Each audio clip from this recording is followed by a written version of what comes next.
Akibat dendam, seorang remaja dilempar air keras di jalan raya. Korban mengaku trauma.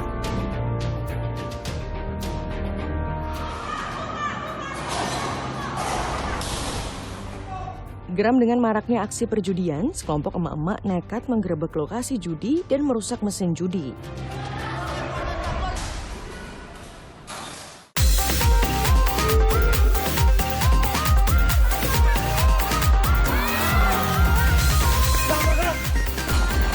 Mohon maaf sebesar-besarnya kepada istri saya.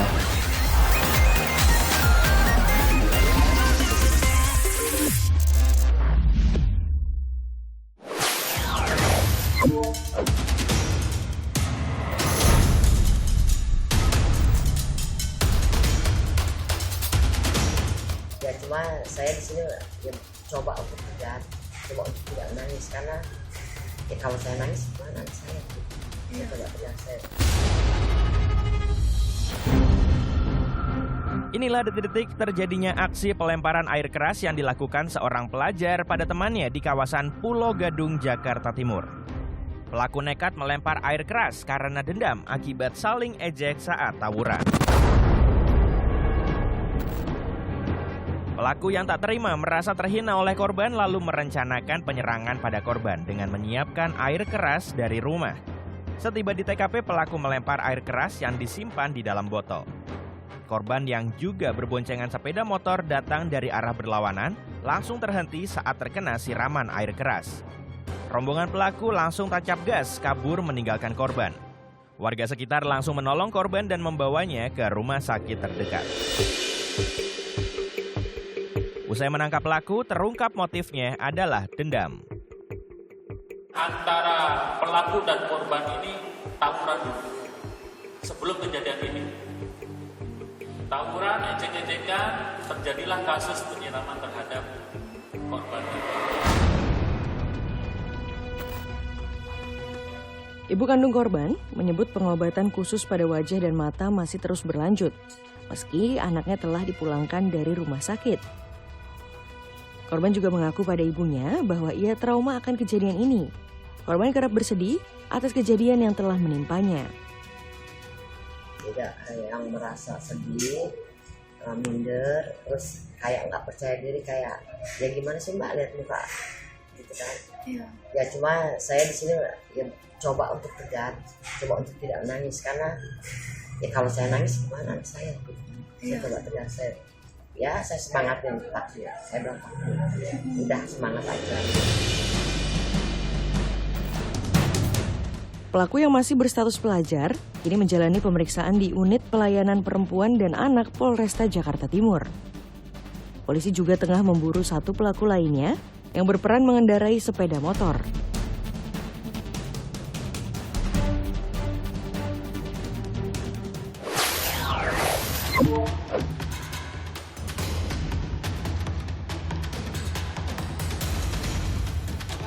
Pidana penjara oleh itu kepada terdakwa Mario Dandi Satrio alias Dandi dengan pidana penjara selama 12 tahun dikurangi selama terdakwa Mario Dandi Satrio alias Dandi berada dalam tahanan, sementara dengan perintah terdakwa Mario Dandi Satrio alias Dandi tetap ditahan. Jaksa Penuntut Umum Pengadilan Negeri Jakarta Selatan menuntut Mario Dandi Satrio penjara 12 tahun. JPU menilai Mario secara sah dan meyakinkan melakukan penganiayaan berat dengan rencana terhadap David Ozora. Menurut JPU, perencanaan dilakukan Mario bersama terdakwa lain Shane Lucas dan anak AG. JPU juga memberi pidana tambahan penjara 7 tahun jika Mario tidak mampu membayar restitusi kepada David Ozora sebesar 120 miliar rupiah.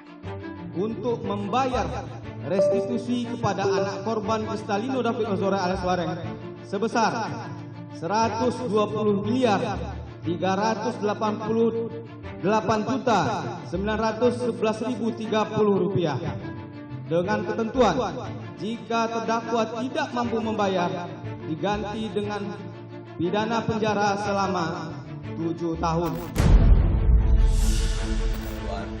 Penasihat hukum keluarga David menyambut positif tambahan pidana penjara untuk Mario bila tidak mampu membayar restitusi. Menurut kuasa hukum, hal itu menjadi terobosan baru di tengah kekosongan aturan hukum soal pengganti restitusi. Karena tidak boleh ada kekosongan hukum, hakim berhak untuk memberikan putusan inovasi-inovasi hukum, penemuan hukum yang berdasarkan dengan moralitas dan kemanusiaan. Selama persidangan kasus penganiayaan David Ozora dengan terdakwa Mario Dandi dan juga Shane Lucas, sejumlah karangan bunga untuk David memenuhi halaman Pengadilan Negeri Jakarta Selatan. Karangan bunga bertuliskan dukungan kepada David Ozora dan meminta JPU memberikan tuntutan yang maksimal. Menjatuhkan pidana penjara oleh karena itu kepada terdakwa Shane Lucas Rotua Pangondian Lumbantoruan alias Sen dengan pidana penjara selama 5 tahun dikurangi selama terdakwa Shane Lucas Rotua Pangondian Lumbantoruan alias Sen berada dalam tahanan sementara dengan perintah terdakwa Shane Lucas Rotua Pangondian Lumbantoruan alias Sen tetap ditahan. Sementara itu, rekan Mario Dandi Shane Lucas dituntut 5 tahun penjara. Menurut JPU, Shane bersama terdakwa lainnya turut melakukan penganiayaan berat kepada David Ozora. Shane juga dianggap sadar dengan motif penganiayaan yang dilakukan Mario karena latar hubungan David dengan anak AG.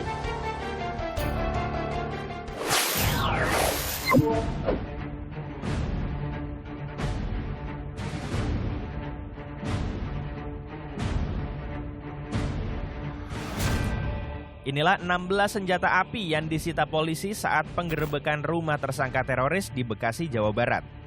16 senjata api itu terdiri dari 11 senjata api laras pendek dan 5 senjata api laras panjang, termasuk ratusan butir peluru dan magazin. Selain senjata api, polisi juga menemukan bendera ISIS di rumah tersangka. Polisi kini mencari sumber pemasok senjata kepada tersangka. Dari hasil pemeriksaan, tersangka sebagai pendukung aktif dengan menyuarakan dukungan untuk ISIS di media sosialnya.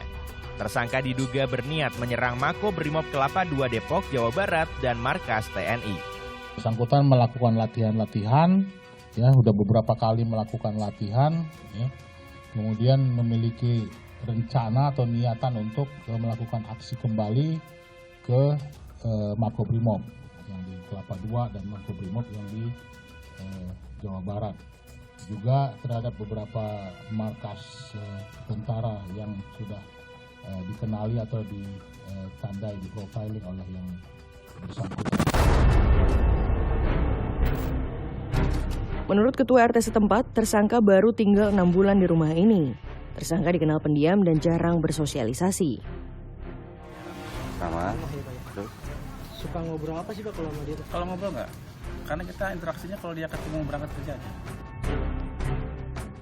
Tersangka bergabung dengan PT KAI sebagai karyawan pada 2016. PT KAI akan menindak tegas karyawannya jika terbukti terlibat dalam kasus terorisme. Manajemen Kereta Api Indonesia akan menindak secara tegas karyawannya jika terbukti terlibat dalam kasus terorisme.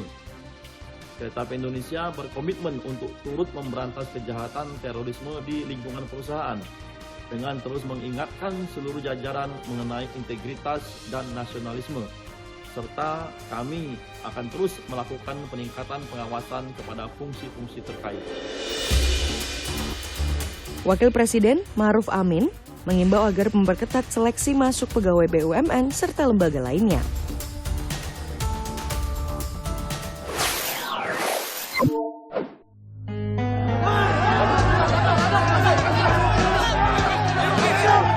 Keributan ini terjadi antara pengendara ojek daring dan warga akibat pembuatan konten video pemblokiran jalan wilayah Tebet.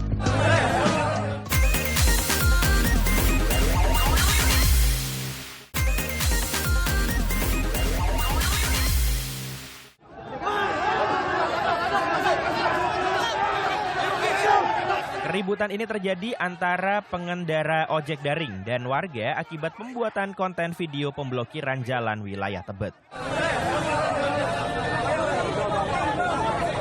menerima akan penutupan jalan ini, pengendara ojek daring pun ikut memprotes. Namun protes ini semakin memanas akibat salah seorang warga merasa terintimidasi. Keributan mereda setelah aparat setempat memediasi kedua belah pihak.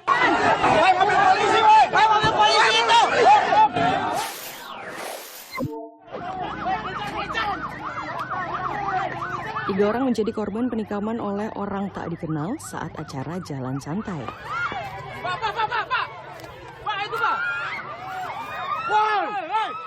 Ketiga korban ditikam saat menonton acara jalan santai. Satu orang tewas di lokasi kejadian dan dua lainnya mengalami luka hingga mendapatkan perawatan di rumah sakit. Polisi masih menyelidiki kasus ini untuk mengungkap pelaku dan motif penikaman. Banyak kena, 2 orang luka. 2 orang.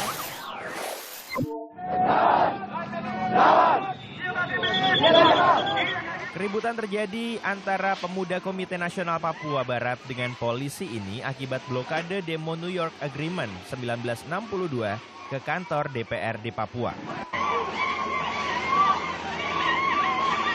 Keributan usai 3 jam kemudian setelah pihak pemuda sepakat untuk mundur dan kembali ke rumah masing-masing.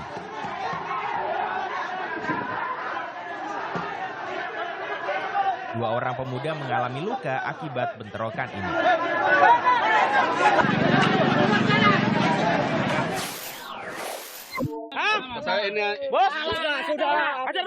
WNA asal Tiongkok ini tak berkutik lagi saat diamankan warga Sungai Bahar Unit 1 karena diduga menjual obat palsu tanpa izin BP POM. Sama obat yang kalian tawarkan sama kami kan? Menurut warga, obat yang dijual dengan harga 3 juta rupiah ini tidak ampuh menyembuhkan. Ajar be. Sarung apa? Kau nawari obat kan? Satu orang bahkan diduga meninggal akibat mengonsumsi obat ini. Video itunya.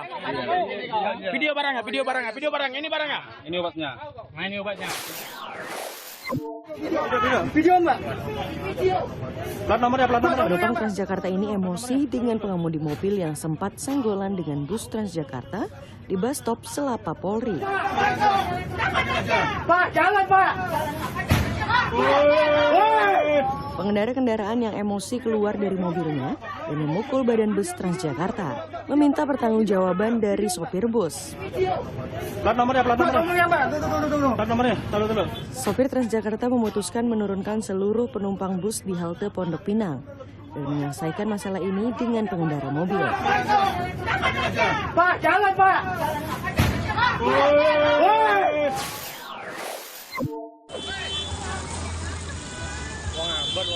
Pengendara motor ini tiba-tiba dianiaya di Jalan Raya Gading Serpong Boulevard.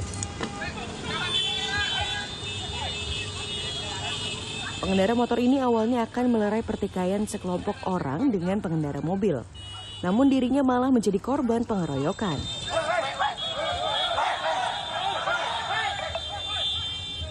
Sejumlah warga sekitar langsung melerai. Namun setelah dilerai, sekelompok orang tersebut kembali menyerang pengendara lain.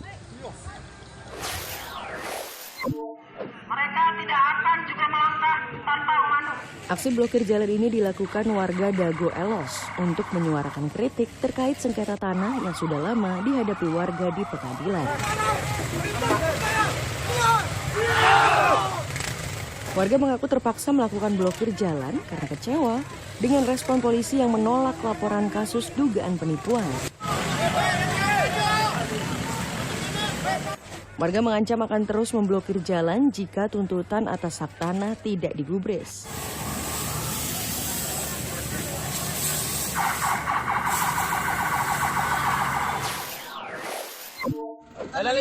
Itu namo pungli ora. Pria ini nekat memalak sopir truk yang melintas karena tak punya uang. Sopir truk menolak permintaan pelaku.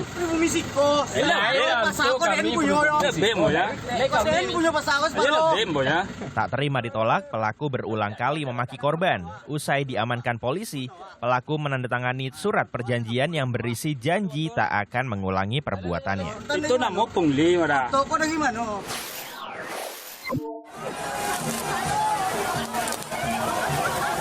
Untuk memperingati tradisi sedekah bumi, warga di Kecamatan Duku Pakis berebut isi gunungan berupa makanan.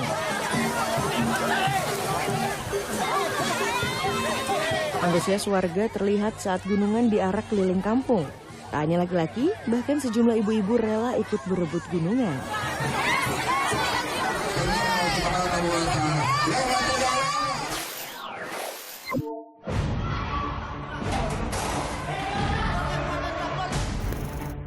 Inilah detik-detik sekelompok ibu-ibu yang geram dengan maraknya aksi perjudian di wilayah Dusun 1, Pasar Umum Desa Tandam Hilir, Binjai, Deli Serdang, Sumatera Utara.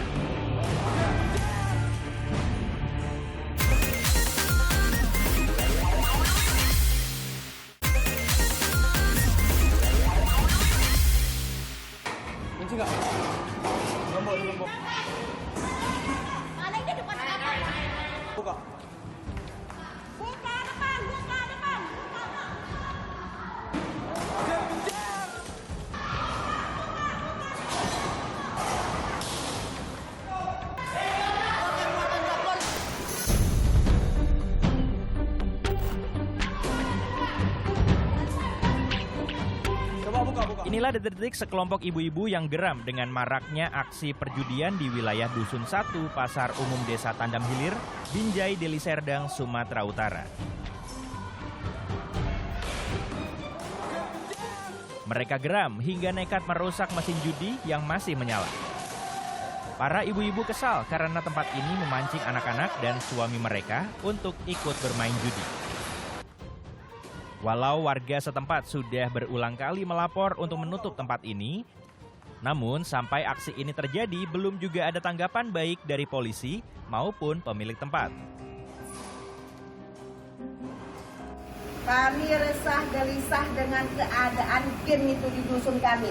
Iya, maunya tutup semua. Ya. Anak kami ke situ. Iya. Suami-suami kami ke situ. Ya. Gajian habis gajian bagi dua ke situ, istri kekurangan belanja, anak sekolah kekurangan uang sekolah. Rebut kami Pak. Jadi dari itu keberatan kami ada itu, fasilitas itu kami keberatan ada di dusun kami ini. Adanya fasilitas itulah maka anak-anak kami, suami-suami kami, masyarakat kami di sana karena ada fasilitas itu. Andai kan itu tidak ada Pak, takkan ke sana. Menanggapi aksi yang dilakukan sekelompok ibu-ibu ini, Kapolres Binjai mengaku malu dan berjanji akan memberantas praktek judi ilegal yang marak di wilayahnya. Terima kasih banyak sudah membantu kami, pihak kepolisian, dan jujur sebenarnya saya terbuka saja. Saya sebagai Kapolres, saya malu. Tapi saya terima kasih kepada masyarakat, saya malu, saya sebagai aparat keamanan, masyarakat lebih cepat bertindak. Saya terima kasih banyak, saya memberikan apresiasi yang setinggi-tingginya buat masyarakat. Dan saya terharu malam ini. Rupanya di Binjai ini masih ada masyarakat yang tidak suka judi. Dan saya rencana bapak-bapak, ibu-ibu yang ada di sini mau saya kasih apresiasi. Ke depan saya berantas judi, saya punya dukungan.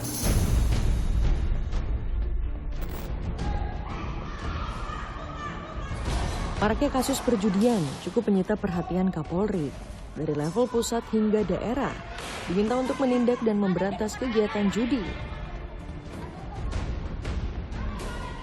Sejumlah lokasi yang dipakai untuk tempat judi konvensional hingga kantor operasional situs judi online juga digerebek polisi.